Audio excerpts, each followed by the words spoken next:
میں دائیں بائیں دیکھ رہی تھی کہ ابھی تو حسنین بھائی یہیں تھے اور ابھی اچانک غائب ہو گئے۔ کہاں چلے گئے تھے؟ میں نے تو کہا تھا بس یہیں کھڑے رہیں، میں بس عید کے لیے چوڑیاں خرید لوں۔ ویسے بھی چاند رات تھی، اتنی بھیڑ تھی، اتنا رش تھا، میں بے حد پریشان تھی۔ میں تو ویسے بھی کبھی بازار میں اکیلی نہیں آئی تھی، ہمیشہ پھپھو کے ساتھ ہی آتی تھی، لیکن اب پتہ نہیں حسنین بھائی کہاں چلے گئے تھے۔ میں پچھلے 20 منٹ سے یہاں کھڑی تھی۔ اب تو چوڑیوں والا بھی مجھ سے کہنے لگا، بی بی ذرا پیچھے ہٹ جاؤ تاکہ دوسری خواتین آگے آ کے چوڑیاں لے سکیں۔ پچھلے 15 منٹ سے آپ یہیں پر ڈیرا جمائے کھڑی ہیں، جائیے یہاں سے۔ اتنے رش میں حسنین بھائی کو کہاں ڈھونڈ سکتی تھی؟ میں صرف 10 قدم ہی آگے گئی تھی کہ میری آنکھوں سے ٹپ ٹپ آنسو گرنے لگے۔ میں سمجھ گئی تھی کہ یہ حسنین بھائی نے جان بوجھ کر کیا ہے، وہ جان بوجھ کر مجھے یہاں چھوڑ کر کہیں چلا گیا ہے۔ انہیں تو ویسے ہی میں ہمیشہ سے بری لگتی تھی، وہ مجھ سے شروع ہی سے نفرت کرتے تھے۔ وہ کہتے تھے یہ لڑکی میری جان کا عذاب بن کر آئی ہے۔ میں پھوٹ پھوٹ کر رونے لگی۔ آس پاس گزرتی خواتین اور بچے مجھے دیکھ رہے تھے۔ ایک بڑی عمر کی خاتون مجھے کہنے لگی، بیٹا کیوں رو رہی ہو؟ میں نے کہا میرا بھائی مجھے پتہ نہیں کہاں چھوڑ کر چلا گیا ہے، مجھے تو اپنے گھر کا بھی نہیں پتہ، میں اپنے گھر کیسے جاؤں گی؟ میں روئی جا رہی تھی تو وہ بڑی عمر کی خاتون بڑے غصے میں آئی اور کہنے لگی، کیا پاگل تھا تمہارا بھائی؟ ارے بچی کو چاند رات میں اتنے رش میں اکیلا چھوڑ کر چلا گیا؟ تم فکر مت کرو، مجھے بتاؤ تمہارا گھر کہاں ہے، میں تمہیں تمہارے گھر تک چھوڑ کر آتی ہوں۔ میں نے کہا نہیں انٹی، مجھے ڈر لگ رہا ہے، مجھے تو ٹھیک سے اپنے گھر کا بھی نہیں پتہ نہیں کن کن گلیوں سے حسنین بھائی مجھے کہاں سے لائے تھے۔ وہ کہنے لگی، ارے علاقے کا نام تو پتہ ہوگا۔ تو میں سوچ میں پڑ گئی۔ میں نے کہا ہاں یاد آیا، کریم آباد۔ ہاں کریم آباد، بس مجھے یہ پتہ ہے کہ میں کریم آباد میں رہتی ہوں۔ وہ کہنے لگی، یہ بھی تو کریم آباد کی مارکیٹ ہے۔ میں نے کہا یہاں کی پیچھے کسی گلی میں۔ تو وہ کہنے لگی، اچھا ٹھیک ہے، چلو آؤ میرے ساتھ۔ پھر ماجد ماجد پکار کر ایک نوجوان کو اس نے فوراً سے بلایا۔ کسی جن بوت کی طرح وہ حاضر ہو گیا تھا۔ وہ نوجوان 30-32 سال کا تھا، ساتھ میں ایک چھوٹے بچے کا ہاتھ پکڑ رکھا تھا۔ وہ کہنے لگا، کیا ہے اماں؟ ایک تو ان بچوں نے میری جان کھا رکھی ہے، دوسرا آپ مجھے ماجد ماجد کہہ رہی ہیں، ایسے پکار رہی ہیں جسے میں کہیں گم ہو گیا ہوں۔ وہ کہنے لگی، چپ کرو، تمہارے بچوں کی تو شاپنگ ہی ختم نہیں ہوتی، یہ دیکھو بچی کتنا رو رو کر بے حال ہو رہی ہے۔ اس کا کمینہ بھائی اسے چھوڑ کر پتہ نہیں کہاں چلا گیا ہے۔ اس نے کہا، او ہو بہن، کہاں ہے آپ کا گھر؟ اس بوڑھی خاتون نے اپنے بیٹے کو تھپڑ مارا تھا، بیچارے کی کمر پر بڑی زور سے وہ چماٹ لگائی تھی کہ وہ دہرا سا ہو گیا۔ پھر اپنی ماں کو کنکھیوں سے دیکھنے لگا۔ وہ کہنے لگا، اماں کہیں بھی شروع ہو جاتی ہیں، کچھ تو میری عزت کا بھی لحاظ کیا کریں۔ تو وہ کہنے لگی، پہلے گاڑی لے کر آؤ، بچی پریشان ہے، روئی جا رہی ہے، اور ایک تم ہو کہ سوال جواب کر رہے ہو، یہی کہیں رہتی ہے یہ۔ وہ کہنے لگا، اچھا ٹھیک ہے، آئیں میرے ساتھ۔ اس بھیڑ میں اس خاتون کا ہاتھ زور سے پکڑے ہوئے میں جا چکی تھی۔ کچھ ہی دیر کے بعد ان کی گاڑی میں کھڑی تھی۔ وہ نوجوان اس گاڑی میں بیٹھ گیا اور اپنے بیٹے کو بھی برابر والی فرنٹ سیٹ پر بٹھا لیا۔ میں اور وہ بوڑھی اماں گاڑی کی پچھلی نشست پر بیٹھے تھے۔ وہ کہنے لگی، اچھا اب بتاؤ کہاں ہے تمہارا گھر؟ میں اپنی یادداشت کے گھوڑے دوڑانے لگی، لیکن مجھے سمجھ ہی نہیں آ رہا تھا کہ کن کن گلیوں سے ہو کر آئی تھی۔ مجھے ایک مشہور بیکری یاد آئی، میں نے اس کا نام بتایا تو وہ نوجوان کہنے لگا، ہاں ہاں میں جانتا ہوں وہ بیکری کہاں ہے۔ وہ مجھے اس بیکری کے پاس لے گیا تو وہاں سے مجھے اپنے گھر کا پتہ تھا۔ میں نے شکر ادا کیا اور سکون کا سانس لیا۔ پھر میں نے اپنی گلی بتائی تو میرے مطلوبہ گھر کے پاس انہوں نے اپنی گاڑی روکی تھی۔ میں نے کہا، آنٹی آپ کا بہت بہت شکریہ۔ وہ کہنے لگی، ماجد بیٹا تم ذرا گاڑی میں بیٹھو، پہلے تو میں ذرا اس کے بھائی کی خبر تو لوں، بہن کو اکیلا چھوڑ کر پتہ نہیں کہاں دفع ہو گیا تھا۔ وہ تو مجھ سے پہلے گاڑی سے نیچے اتری تھی۔ حسنین بھائی تو ویسے ہی غصے کے تیز تھے، مجھے پتا تھا کہ اگر اس خاتون نے انہیں ڈانٹا تو وہ یقیناً سارا غصہ بعد میں مجھ پر اتاریں گے۔ میں نے کہا، آنٹی آپ رہنے دیں، میں اپنی امی سے ان کی شکایت لگاؤں گی، وہ ڈانٹ لیں گی۔ وہ کہنے لگیں کہ بھائی ایسے کیسے غیر ذمہ داری دکھائی اس نے، تم ہٹو میں خود اس سے پوچھتی ہوں۔ وہ گاڑی سے نیچے اتر چکی تھی، انہوں نے بیل دینے کی بھی زحمت نہیں کی۔ دھڑ دھڑا کر میرا گھر کا دروازہ پیٹا تھا۔ دروازہ میری پھپھو نے کھولا، مجھے دیکھ کر کہنے لگی، ربیہ تم؟ بیٹا تم گھر کیسے آ گئی؟ حسنین تمہیں وہاں ڈھونڈ رہا ہے پورے بازار میں۔ یہ سن کر مجھے شرمندگی سی ہوئی تھی، مجھے لگا میں نے جلد بازی کر دی، مجھے حسنین بھائی کا انتظار کرنا چاہیے تھا۔ پھپھو کہنے لگی، ابھی اس کا فون آیا تھا کہ تم پتہ نہیں کہاں چلی گئی ہو۔ میں رونے لگی، پھپھو کے ساتھ لگ گئی۔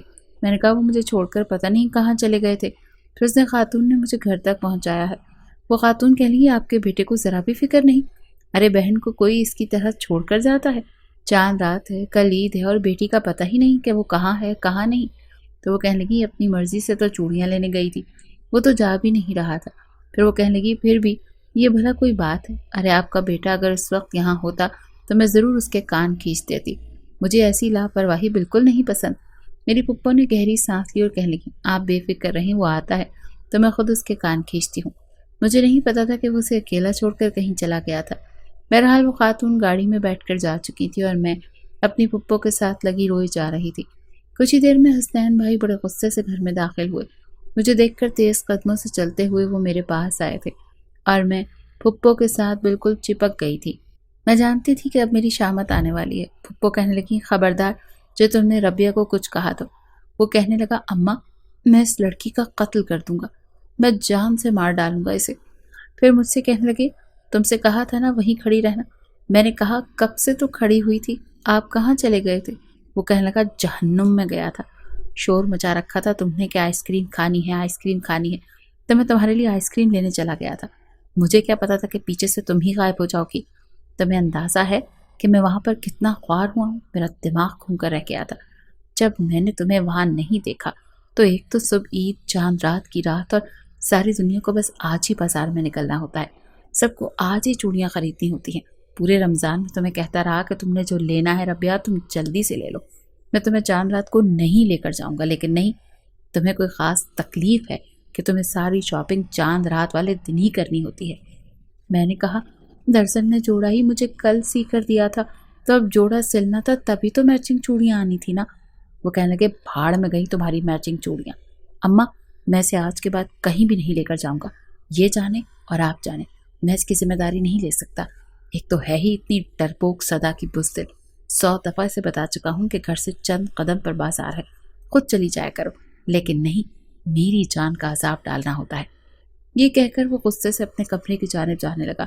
پھپھو کہنے لگی اچھا کھانا گرم کر دوں؟ تو وہ کہنے لگا بھاڑ میں گیا کھانا، اس کو کھلا دیں، بیچاری کا 2 کلو وزن گھٹ گیا ہوگا۔ اگر وہاں پر 10 منٹ میں نظر نہیں آیا تو عجیب لڑکی ہے، احمق بے وقوف، پتہ نہیں جس دن یہ پیدا ہوئی تھی 100 بے وقوف مرے ہوں گے۔ یہ کہہ کر بڑے غصے سے وہ تنفن کرتے ہوئے اپنے کمرے میں چلے گئے۔ مجھے یہ بات سمجھ نہیں آ رہی تھی کہ آخر میں نے ان کا کیا بگاڑا ہے، ہر وقت کیوں مجھے ڈانٹتے رہتے ہیں۔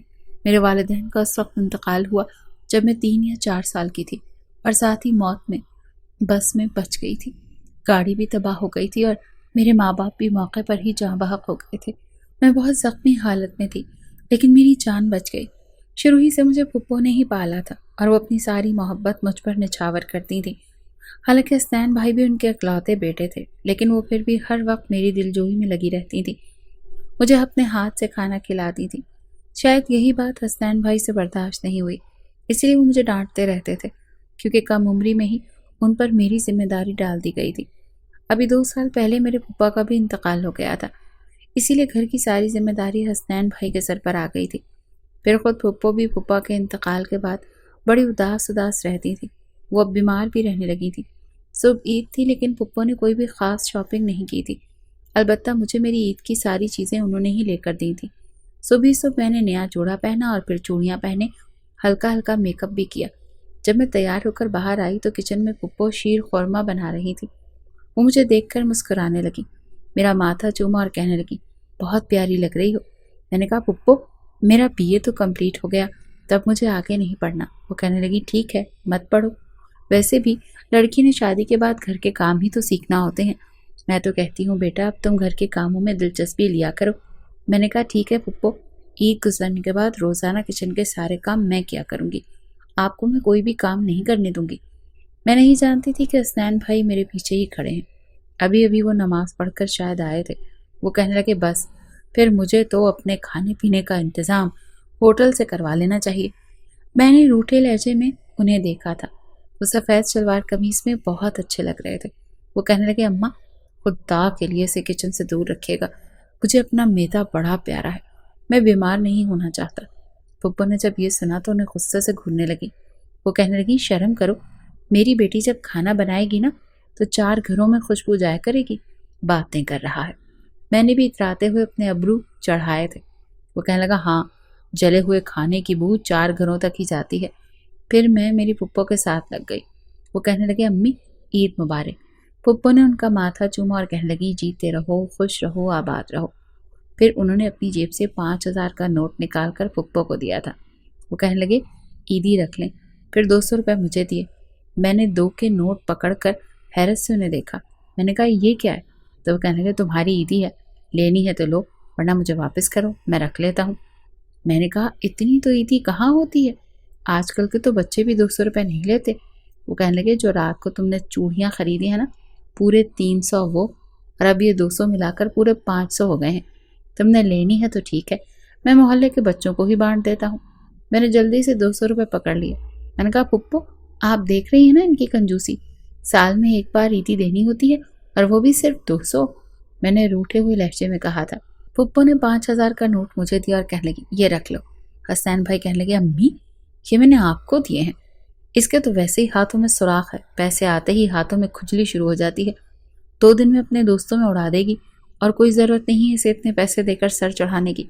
پھپھو کہنے لگی میری ایک ہی ایک تو بیٹی ہے، اگر دوستوں کو 4 چیزیں کھلا لے گی تو تمہیں کیا مسئلہ ہے، کھانے پینے دو، یہی تو اس کی عمر ہے، کل کو شادی ہو جائے گی تو پتہ نہیں سسرال کیسا ہوگا، پھر ان دنوں کو یاد کر کے مسکرایا کرے گی، کم از کم خوش تو ہوگی نا کہ مائکے میں کبھی کوئی پابندی نہیں تھی۔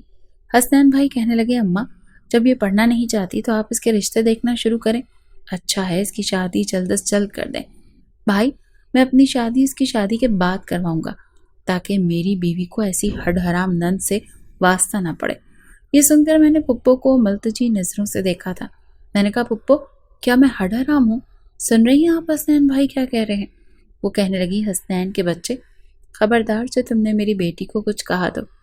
عید بھی ہنسی خوشی گزر گئی۔ اس کے بعد واقعی پھپھو نے سارا کچن میرے حوالے کر دیا، بس وہ بتاتی جاتی تھی کہ ایسے بناؤ اور میں بناتی چلی جاتی تھی۔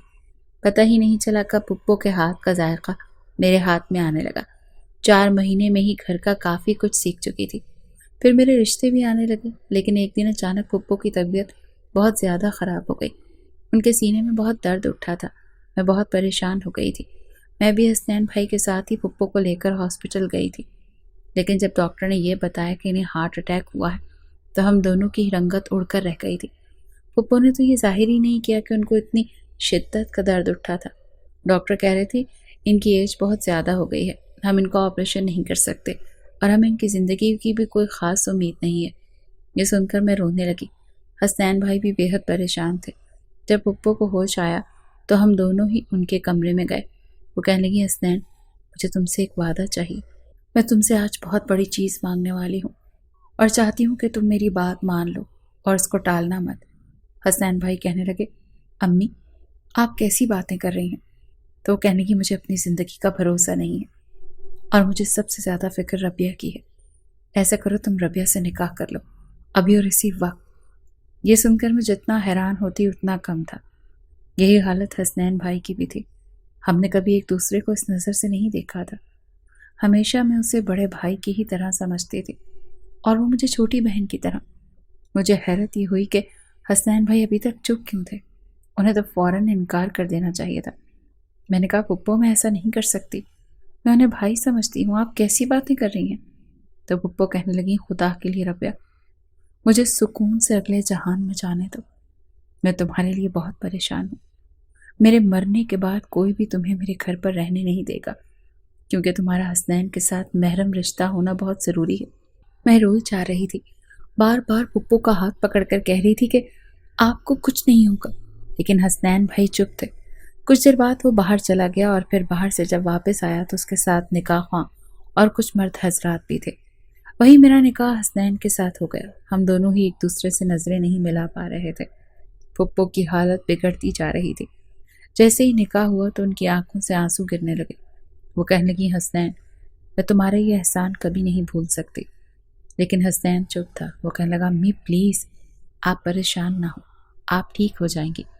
لیکن شاید ڈاکٹر کہہ چکا تھا کہ ان کی زندگی کی کوئی امید نہیں۔ چند گھنٹے ہی پھپھو زندہ رہیں اور پھر ہمیں ہمیشہ کے لیے چھوڑ کر جا چکی تھی۔ میں بہت روئی تھی، مجھے راتوں کو نیند نہیں آتی تھی کیونکہ میں پھپھو کے ساتھ ہی سوتی تھی۔ اب تو پھپھو کا کمرہ مجھے کاٹ کھانے کو دوڑتا تھا، ہر وقت میں روتی رہتی تھی۔ آس پڑوس کی خواتین بھی 4 دن تسلی دے کر اپنے اپنے گھروں میں جا چکی تھی۔ اب تو گھر پر یا تو میں رہ گئی تھی یا پھر حسنین۔ کچھ دن تو ایسے ہی گزرے تھے کہ جب حسنین نے مجھے کہا کہ تمہیں یونیورسٹی میں داخلہ لینا چاہیے، میں نے کہا مجھے کیوں داخلہ لینا چاہیے، میں کیا کروں گی داخلہ لے کر؟ تو وہ کہنے لگے ربیہ تمہیں آگے پڑھنا چاہیے، دیکھو یہ نکاح میں نے صرف اپنی ماں کی وجہ سے کیا تھا، سچ پوچھو تو میں تمہارے ساتھ زندگی گزارنا ہی نہیں چاہتا تھا، میں چاہتا ہوں کہ تم اپنے قدموں پر کھڑی ہو جاؤ تاکہ ہم اپنی راہیں الگ کر سکیں۔ حسنین کے منہ سے یہ بات سن کر میں جتنا بھی حیران ہوتی وہ کم تھا۔ میں نے کہا آپ یہ کیوں کہہ رہے ہیں؟ میں نے کہیں بھی نہیں جا سکتی، آپ جانتے ہیں میں تو اکیلی بازار تک نہیں جا سکتی۔ تو وہ کہنے لگا یہی تو مسئلہ ہے تمہارے ساتھ، دیکھو میں کسی اور کو پسند کرتا ہوں، کسی اور سے محبت کرتا ہوں، اس کے ساتھ بے وفائی نہیں کر سکتا۔ میری والدہ اگر بیمار نہ ہوتی تو حالات کچھ اور ہوتے، تمہارا میں کوئی بھی اچھا سا رشتہ کر کے وہاں شادی کر دیتا، لیکن مجبوراً مجھے تم سے نکاح کرنا پڑا۔ دیکھو میں نہیں چاہتا کہ ہم زبردستی ایسے رشتے کو نبھائیں جس کے لیے میں دل سے آمادہ ہی نہیں ہوں۔ میں چاہتا ہوں کہ تم آگے تعلیم حاصل کرو، دنیا میں رہنا اور اٹھنا بیٹھنا سیکھو، تم میں اعتماد ہونا چاہیے، پھر میں تمہارا ایک بہت اچھی جگہ رشتہ طے کر دوں گا، وہاں تمہاری شادی بھی کر دوں گا، تمہیں اپنے اس زبردستی کے رشتے سے آزاد کر دوں گا، لیکن اس سے پہلے تمہیں اپنے بارے میں سوچنا چاہیے۔ اس طرح بزدلوں کی طرح اگر تم رہو گی تو کوئی بھی شخص تمہیں نقصان پہنچا سکتا ہے۔ لیکن مجھے تو بار بار رونا ہی آ رہا تھا، میں روئی جا رہی تھی۔ اصل میں اب مجھے احساس ہوا تھا کہ میں یتیم ہو چکی ہوں۔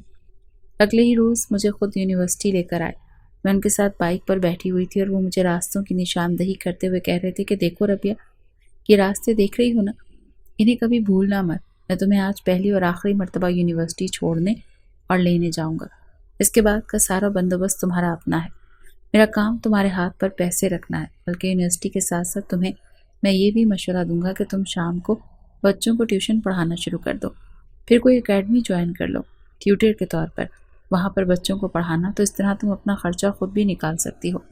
یقین مانو مرحوم اماں کے علاج میں میرا کافی پیسہ خرچ ہو چکا ہے، بہرحال تم امید ہے کہ دوبارہ کوئی بیوقوفی نہیں کرو گی۔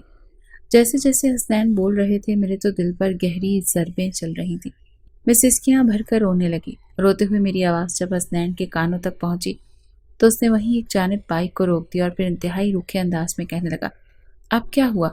اب کیوں رو رہی ہو؟ کون سی آفت آن پڑی ہے؟ ارے میں نے تم پر کون سے ظلم توڑ دیے ہیں؟ اگر راستے سے گزرتے ہوئے لوگ تمہیں روتا ہوا دیکھیں گے تو کیا کہیں گے؟ جانتی بھی ہو لوگ کیسا کیسا تماشا لگا دیتے ہیں۔ حسنین کی بات سن کر میں نے اپنی سسکیاں روکی تھی، آنکھوں میں آنے والے آنسو کو صاف کر کے کہنے لگی کہ آپ کیوں ہیں اتنے سخت میرے ساتھ، اور رویہ کیوں اس طرح کا رکھا ہوا ہے؟ میری غلطی کیا ہے؟ مجھے تو ان راستوں کو پتہ ہی نہیں ہے، بھلا ایک دفعہ دیکھنے سے کہاں ہی راستے یاد رہتے ہیں؟ اگر میں راستہ بھٹک گئی تو میں آؤں گی کیسے؟ کیا لوگوں سے لفٹ لے کر آؤں گی؟ میرے من میں کئی طرح کے سوالات تھے جو اس وقت میں کر رہی تھی، اور جواب میں سر جھٹک کر بائک کو دوبارہ کک مار چکے تھے۔ موٹر سائیکل یونیورسٹی پہنچ کر رکا تو وہ مجھے خود اندر لے کر گئے۔ ایک ساتھ لڑکے لڑکیوں کو دیکھ کر میرا تو دل گویا ایک پل کو رک کر دوبارہ چلنا شروع ہوا تھا، میرا تو کلیجہ منہ کو آ رہا تھا۔ لڑکے لڑکیاں آپس میں ایک ساتھ بیٹھ کر پڑھ رہے تھے یا پھر آ جا رہے تھے، ہنسی مذاق میں ایک دوسرے کو تھپڑ مار رہے تھے یا پھر ایک دوسرے کے کاندھوں پر ہاتھ رکھے ہوئے تھے۔ یونیورسٹی کا یہ ماحول تھا مگر میرے لیے ناقابل قبول تھا۔ میرا ایڈمیشن یونیورسٹی میں ہو گیا اور نہ چاہتے ہوئے بھی مجھے آگے کی پڑھائی جاری رکھنا پڑی۔ اگلے روز جب میں اپنے بستر پر پڑی، ساری رات رونے کے بعد سو رہی تھی تو دروازے پر دھڑا دھڑ دستک ہونے لگی۔ کیا گدھے گھوڑے بیچ کر سو رہی ہو؟ کچھ پتہ بھی ہے تمہیں یونیورسٹی جانا ہے اور میں بھی دفتر کے لیے لیٹ ہو رہا ہوں، تم ناشتہ بنا کر دے رہی ہو یا میں ایسے ہی چلا جاؤں؟ پتہ نہیں کیسی بلا ہو تم، مجھے تو لگا تھا کہ اماں کی وفات کے بعد تم کچھ سدھر جاؤ گی، تمہیں اپنی ذمہ داریوں کا احساس ہو جائے گا، مگر تم تو وہی ہو پھوڑ کی پھوڑ، ذرا بھی عقل نہیں آئی تمہیں تو۔ میں ایک دم سے حسنین کے چلانے پر اٹھ کر بیٹھی تھی، جلدی سے دوپٹہ اپنے ارد گرد لپیٹا اور دروازہ کھول دیا۔ مجھے بخار ہو رہا تھا، آنکھیں سرخ ہو رہی تھیں۔ میں نے دروازہ کھولا تو ایک پل کو وہ بھی میرے چہرے کی طرف دیکھنے لگے۔ شاید میری سرخ آنکھیں انہیں یہ بتا چکی تھی کہ میں روتی رہی ہوں اور میری نیند بھی پوری نہیں ہوئی۔ یہ دیکھ کر مجھے لگا تھا شاید وہ میرے ساتھ ہمدردانہ الفاظ بولیں گے، میری دل جوئی کریں گے، مگر دونوں ہاتھ سینے پر باندھنے کے بعد کہنے لگے ساری رات پوڑی ہی ڈالی اپنے ارمانوں کی۔ اگر رو رو کر تھک چکی ہو نا تو آپ مجھے ناشتہ بنا کر دو، اور پلیز آئندہ کے بعد اتنی لیٹ مت اٹھنا۔ 9 بجے سے پہلے تمہیں یونیورسٹی ہر حال میں پہنچنا چاہیے۔ میں تو یہ بھی نہیں کہہ سکی کہ مجھے نہیں جانا، اس قدر دل برداشتہ ہو چکی تھی۔ ساری رات تو لوگوں کو سامنا کرنے کا خوف مجھے سونے نہیں دے رہا تھا۔ ناشتے کے بعد تیار ہو کر ہم دونوں ہی جب گھر سے باہر نکلے تو وہ اپنی موٹر سائیکل پر بیٹھ چکے تھے۔ مجھے کہنے لگے کہ یہاں سے سیدھی چلی جاؤ، ایک بس آتی ہے یونیورسٹی کی، کئی لڑکیاں اس میں جاتی ہیں، تم بھی اس میں چلی جانا۔ اتنا کہہ کر وہ جیسے ہی جانے لگے تو میں نے کپ کپاتے ہوئے لبوں سے کہا کہ حسنین، آپ مجھے چھوڑ سکتے ہیں، آپ کا آفس کے اس راستے میں نہیں پڑتا؟ تو جواب میں کہنے لگا، نہیں، اگر تمہیں چھوڑنے جاؤں گا تو کام سے دیر ہو جاؤں گا، پہلے ہی تم نے ناشتہ مجھے لیٹ بنا کر دیا ہے۔ وہ تو وہاں سے جا چکے تھے اور میں خوف سے قدم اٹھاتی آگے بڑھنے لگی۔ مجھے ایسے لگ رہا تھا جیسے ہر کوئی مجھے ہی دیکھ رہا ہے، گھور گھور کر۔ ان کی نظریں میرے وجود پر ہی مرکوز ہو چکی تھی۔ یہ لوگ تو جیسے مجھے کچا ہی چبا جائیں گے۔ میں دھیرے دھیرے قدم اٹھاتی ہوئی آگے بڑھتی جا رہی تھی۔ جس پل مجھے ایک بس دکھائی دی، ایک دم سے جب لڑکے لڑکیاں بس کی طرف بڑھے تو ایک شور برپا ہو چکا تھا۔ ہر ایک کی یہی کوشش تھی کہ وہ اس بس میں سوار ہو جاتا، اور میں ان کی اس بھاگم دوڑ میں سہم کر پیچھے ہٹ کر کھڑی ہو گئی۔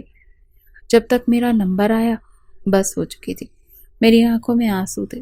تبھی ایک ٹیکسی والے انکل میرے پاس آئے اور کہنے لگے، بیٹا کہاں جانا ہے آپ کو؟ جواب میں گہری سانس خارج کر کے کہنے لگی، انکل مجھے یونیورسٹی جانا ہے۔ میں جس طرح رو کر بولی تھی تو وہ حیران ہو گئے، کہنے لگے، وہ تو ٹھیک ہے بیٹا، میں آپ کو چھوڑ دوں گا، مگر آپ رو کیوں رہی ہیں؟ اس میں رونے والی کیا بات ہے؟ کیا کچھ مسئلہ ہو گیا ہے؟ میں اسے کیا بتاتی اب کہ پہلی مرتبہ گھر سے باہر نکل رہی ہوں، مجھ میں خود اعتمادی کی کس قدر کمی ہے۔ میں اس کی ٹیکسی میں بیٹھ کر یونیورسٹی تک کا سفر طے کیا تھا۔ مجھے وہ شخص کافی اچھا اور نیک بھی لگا، کیونکہ انہوں نے اپنی ٹیکسی میں مسلسل ریڈیو پر نعت شریف لگا رکھی تھی، اور پھر اپنے ہاتھ میں تسبیح بھی لے رکھی تھی۔ مسلسل اللہ پاک کے نام پر ورد کرنے لگے۔ میں یونیورسٹی کے باہر پہنچی تو کچھ سوچتے ہوئے ان سے کہنے لگی، کیا آپ مجھے روزانہ یونیورسٹی سے گھر اور گھر سے یونیورسٹی تک چھوڑ سکتے ہیں؟ تو مسکرا کر کہنے لگے، ہاں ہاں بیٹا، کیوں نہیں۔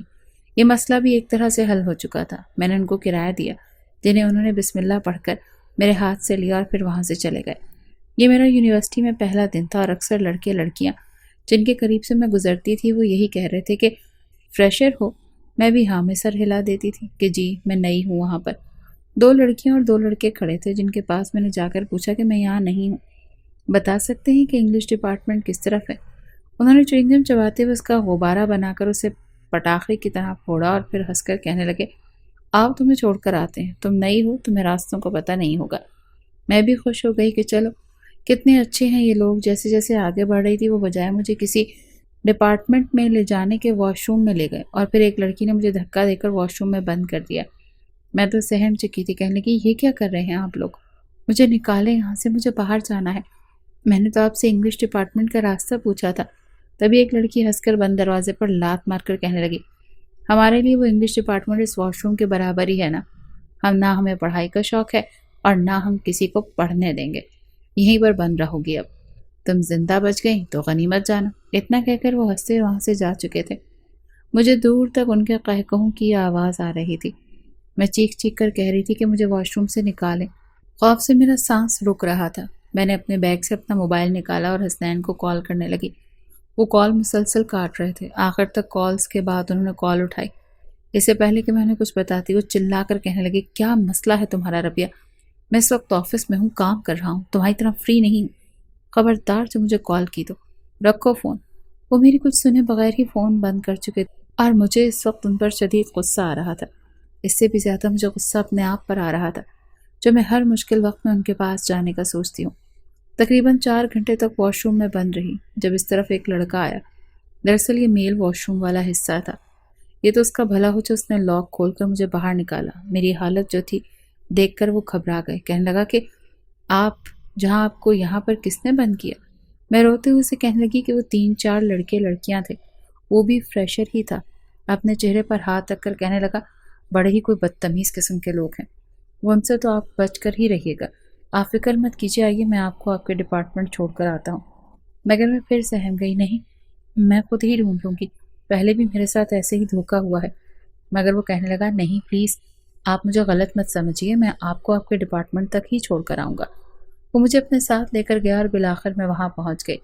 میرا سارا کانفیڈنس تو ملیا میٹ ہو چکا تھا، رو رو کر تو میرا حشر بگڑ چکا تھا۔ جو بھی مجھے دیکھتا یہی کہتا، یہ تو لگتا ہے کھیتوں میں ہل چلانے کے بعد یونیورسٹی پڑھنے کے لیے آئی ہے۔ میرا پہلے یونیورسٹی کا دن تاریخ کا بدترین دن تھا۔ بہرحال دھیرے دھیرے مجھے عادت ہو گئی، اور روز جب میں گھر گئی تو ایک نظر مجھے دیکھ کر لیپ ٹاپ پر کام کرتے ہوئے حسنین نے دیکھا۔ پھر سرسری سے انداز میں پوچھا، تمہارا یونیورسٹی کا دن کیسا گزرا؟ سارے سبجیکٹ اچھے سے سمجھ میں آئے ہیں؟ یہ سن کر میں نے گہری سانس خارج کی۔ اگر پپو ہوتی تو میں نے رو رو کر بتاتی کہ آج میرے ساتھ یونیورسٹی میں ان لوگوں نے کیا حرکت کی، لیکن میں نفی میں سر ہلائے سو چکی تھی کہ اب جو کچھ بھی ہو جائے میں اپنے معاملات خود ہی ہینڈل کروں گی۔ میں ان کا ذکر بھی حسنین کے ساتھ نہیں کروں گی۔ ویسے بھی انہیں کیا، یہ تو کسی اور کو پسند کرتے ہیں، میرے ساتھ تو ان کا یہ زبانی کلامی رشتہ تھا۔ ایک گہری سانس خارج کر کے میں رہ گئی۔ دھیرے دھیرے خود بخود میرے اندر اعتماد آنے لگا۔ صبح صبح میں گھر سے جاتی، مگر اس سے پہلے میں وقت پر ناشتہ بنا کر خود بھی کرتی اور حسنین کو بھی دیا کرتی تھی۔ وہ مجھ سے جو سوال کرتے چپ چاپ سرسری سے انداز میں اس کا جواب دے دیتی۔ بھلے وہ میرا شوہر تھا، لیکن میرے ذہن میں یہ بات بیٹھ چکی تھی کہ وہ کسی اور کو پسند کرتے ہیں اور میرے ساتھ صرف ایک دنیا داری کا رشتہ ہے جو نبھا رہے ہیں۔ یونیورسٹی میں میری سہیلیاں بھی بن گئیں، جو کہ کافی تیز ترار اور شاطر دماغ تھیں، مگر اچھے اخلاق کی تھیں۔ ان کے ساتھ رہ کر خود اعتماد مجھ میں بھی آنے لگی۔ میرا رنگ ڈھنگ بدلنے لگا، میرا اٹھنا بیٹھنا ان جیسا ہو گیا۔ میرے اور حسنین کے رشتے کو 3 ماہ بیت چکے تھے۔ بڑی عید آئی تو ایک مرتبہ پھر عید کے لیے بازار سرگرم ہو گئے۔ عید سے ایک روز پہلے حسنین نے مجھے کہا کہ اٹھو، میں بازار چلتا ہوں تمہیں لے کر، کچھ شاپنگ کر لوں۔ اماں ہوتی تو وہ تمہیں ضرور لے کر جاتی، مگر پلیز پچھلی دفعہ والی حرکت مت کرنا، پہلے بھی تم نے بہت زیادہ انسلٹ کروائی تھی میری۔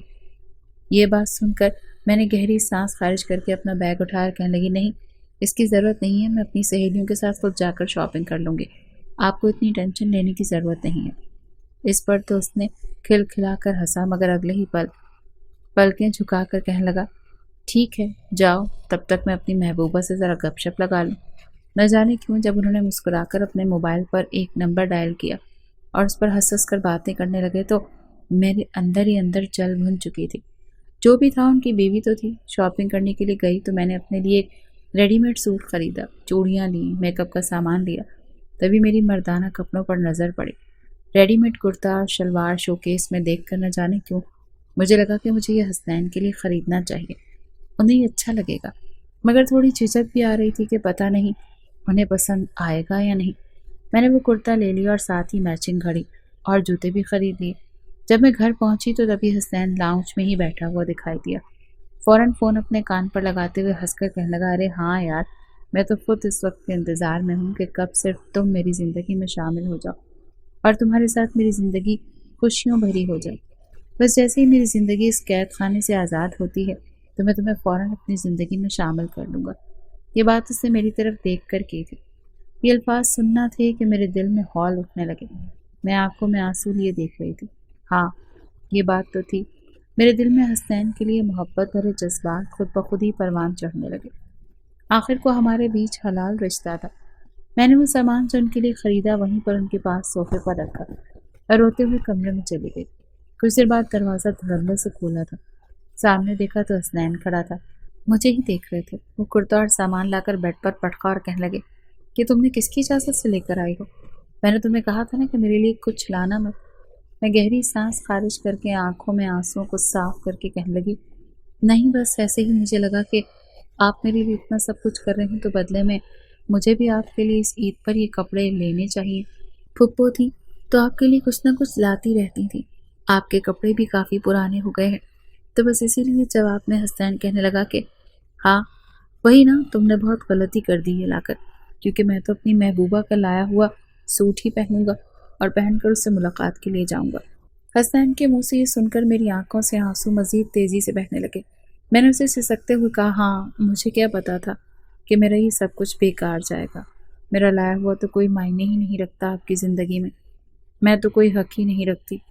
بہتر ہے کہ آپ مجھے طلاق دے دیں تاکہ میں آپ کی زندگی سے جا سکوں۔